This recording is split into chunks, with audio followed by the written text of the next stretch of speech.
13 ऑगस्टला अवयवदान दिन आहे। या निमित्तानं अवयवदानाबद्दल जनजागृतीसाठी मुंबईचे डबेवाले सरसावले आहेत। Shrimad Rajchandra love and care संस्थेसोबत मिळून त्यांनी एक उपक्रम सुरू केलाय। याबद्दल सांगतात आमचे प्रतिनिधी देवेंद्र कोल्हटकर।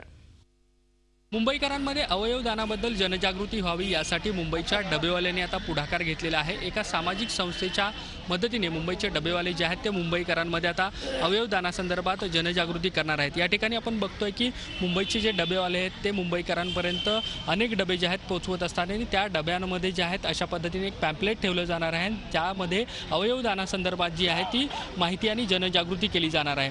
या सगळ्या संदर्भात बोलण्यासाठी मुंबईचे डबेवाले जे आहेत ते माझ्यासोबत आहेत। त्यांच्याशी आपण बातचीत करूया। काय सांगाल? 125 वर्षे मुंबईमध्ये डबेवाला अन्नदान करत आलेला आहे। यावेळी अवयवदानाचा निर्णय घेतलेला आहे।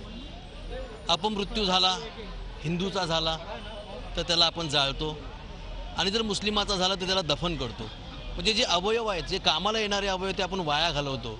तर हे असे अपमृत्यू जर झाले तर ते अवयव वाया घालवू नका, ते कोणाला तरी दान करा की जेणेकरून काही लोकांचं जीवन वाचू शकेल।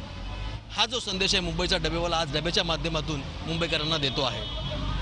सगळ्या डबेवाल्यांनी देखील अवयवदानाच्या संदर्भात फॉर्म्स भरलेले आहेत। अगदीच त्यासाठी आम्ही पण सगळ्याही लोकांनी विचार करून अवयवदानासाठी हे फॉर्म भरण्यास आलेत आणि भरणार आणि त्यासाठी आम्ही उत्सुक। ज्या सामाजिक संस्थेबरोबर ही सगळी मोहीम राबवली जाते त्याचे प्रतिनिधी माझ्यासोबत आहेत। किती अवयवांची गरज आपल्या देशामध्ये आहे आणि किती प्रमाण आहे अवयवदान करण्याचं? आपल्या देशात प्रत्येक वर्षी 5 लाख लोक मरतात कारण त्यांना अवयव मिळत नाही। त्या लोकांना आपण वाचवू शकतो अधिक लोकांत जागृती झाली तर। रोजचे 27,500 लोक मरतात, त्याच्यातले फक्त 2 लोक अवयवदान करतात।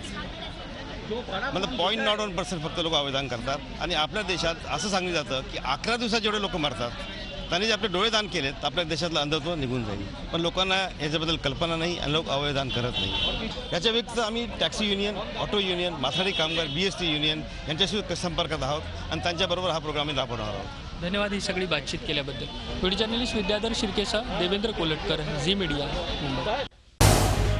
झी 24 तास रहा एक पाऊल पुढे।